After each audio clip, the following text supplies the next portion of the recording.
Today we are going to learn how to play the Bossa Nova classic, Waters of March, often confused with another Bossa Nova classic, Waters of the Imperial March.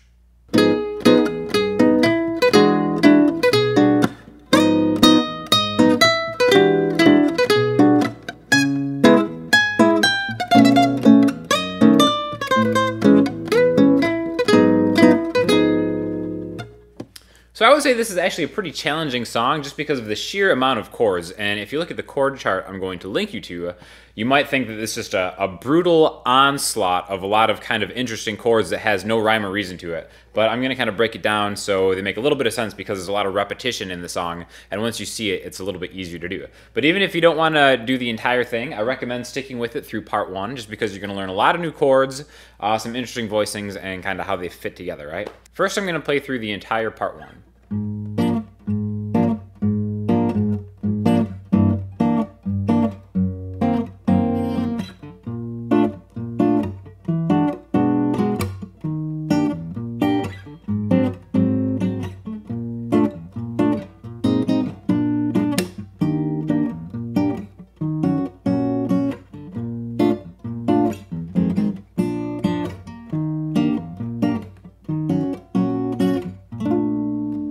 So again, it's a lot of chords. We're going to start with just the intro chord, and it's going to be a B flat with a G sharp root note, okay? So what I'm doing is, and a lot of this is going to be your thumb is responsible for the A and the E strings bouncing back, and your pointer, middle, and ring finger are going to be responsible for hitting the D, G, and B strings for almost all these chords, right?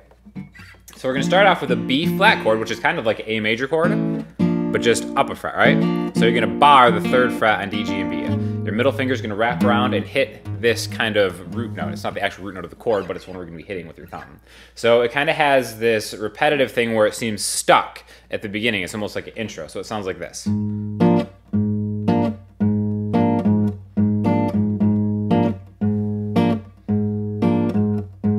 So if you notice, I'm kind of having the sustained root note and choking the chord.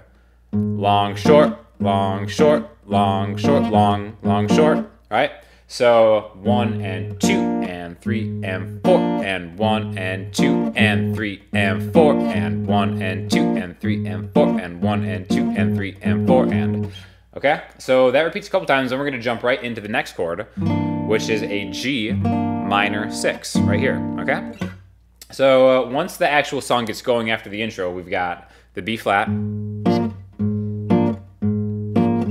to G minor 6.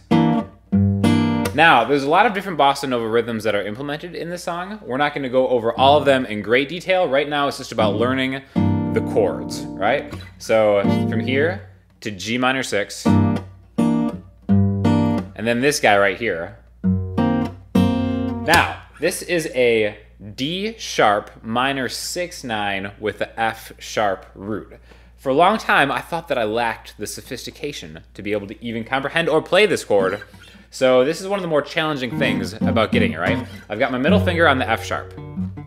Now, to actually make the chord, you have your ring finger on the 3rd fret of the A string, you bar the 1st fret and get your pinky down on the 3rd fret of the G string.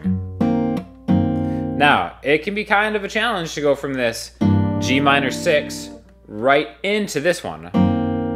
Right? If you look at my hand, it's kind of just like mashed together to get these two chords, right? So what I recommend is hitting that root note first, and then having that root note buy your hand time to get into this shape right here. Now you also might notice you don't really even technically need your ring finger to play this, even though it's part of the chord, because with our fingers we're just getting the D, G, and B string. So you could just play it like... Either way, whatever. So far we have the first 3 chords.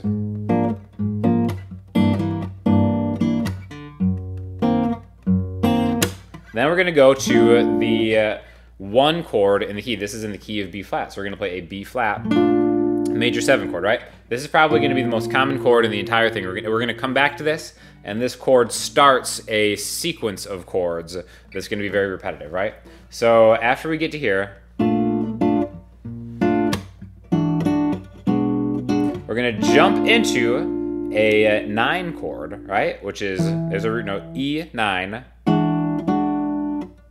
And then, which is very, very bossa nova, we're gonna just root up a string, right? So we get the root note of the E, and then we go to a B, because that's the 5th of this E9 chord, right? So let me take it again from the top. G6, the crazy one, B flat, major 7, E9, and here's the next one, right? So we're going from that E9 to an E flat, major 7. And here's the voicing for this. It is 6 on the A string, a power chord, so 8D, and there's the major 7th, 1, 2, 3, 4, 5, 6, 7 of E flat, and then your pinky on the same fret as your ring string, which is the 8th fret here. The same thing, we're gonna hit the root note and then go up a string, right? So B flat major 7, E9, its 5th, to E flat major 7 to its 5th, to the next chord. So this is a G sharp 7 with a flat 5. Oh my gosh, all these chords, right? We don't even necessarily need to know the name, it's more about the sequence, right? So your middle finger is rooted on this G sharp, which is kind of the same position we're going to start with, but instead, we're going to make this chord behind it, right? So my ring finger is on 4D, my pinky is on 5G, and my index finger is on 3B.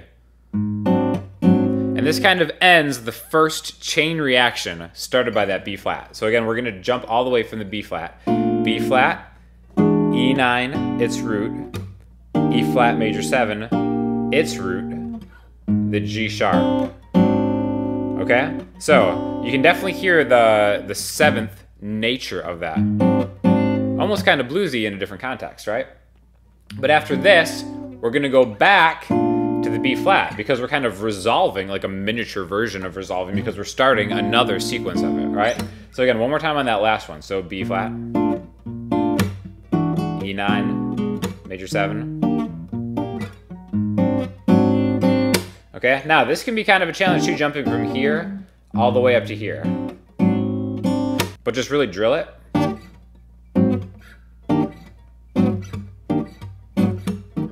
And eventually you'll get it in no time, right?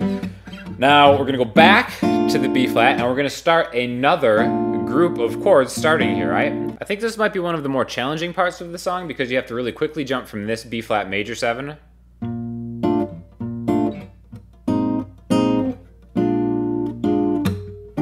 to get back to the E flat major 7, right? So we're gonna talk about this really quick. Now our root note is this B flat. We're gonna do the same root note, albeit with your ring finger. So practice jumping from here, ring up to here, and then forming a chord behind this. And actually this is a very familiar chord, right? This right here is just a major triad, but we're sharing the root note here. So here's the B flat. And really if you want to think of this, this is like an A flat major chord or a G sharp major chord, just with a B flat in the bass note, right? So we're just gonna hit that quick, like 2 bursts, 1, 2, into this B flat 7 chord. So there's so many chords. That's why this is a really great song to practice, even if you don't do it at full speed, because you're learning so many different chords, different chord voicings, using like a major 7 and a dominant 7 in the same chord progression, which is really kind of interesting and kind of like a calling card of Jobim, the guy who wrote the song, right? So if you got the B flat major 7, get your ring to the B flat twice, 1, 2, then here, and then that starts the chain reaction of another E flat major 7 and another chord that shares this root. So we're kind of mirroring off of each other, right? So we have this one we've done before, the E flat major 7, and then we're going to another one. So here's your E flat, we have its minor 3rd, right? And its minor 7th here. And then your pinky on the 7th fret of the B string. And then same thing as before, A string, E string. So that whole other sequence, B flat, E flat major 7, into another B flat,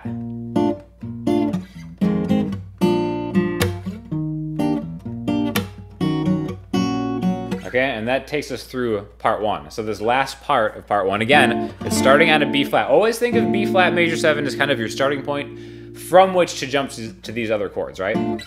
And use the chord sheet as a reference for how to do this. So B flat, now we're taking a journey up to F minor 7, right? Now there's a couple different ways you can do it. I think because of where we're going next, it's easier to do it with one finger. A lot of people do it like this. We'll have the root note here because we're skipping the A string, and then getting the rest of the chord here. But I think because we're going from here to a B flat dominant 7, which is this voicing right here, 1A, you're gonna bar with 1A, ring finger 3D, pinky 3B. I think it's easiest to go like this. Instead of, again, just my own personal opinion, you can do it any way you want, right? So B flat, F, B flat, all the way down, back to that E flat major 7, and the one that follows it to B flat, right? So that's going to be the end of part 1. And the subsequent parts are going to be variations all based on pieces of these, right? So if we kind of break part 1 into 4 different parts, subsets, subparts, or however you want to organize it, we start with the intro chord to G minor 6 to the B flat. This starts all the chain reactions, the 9 chord to the major 7 chord to the G sharp root, then back to the B flat for another part with the crazy quick one. There's the major 7 and the one that follows it. Bring it back to B flat for another part.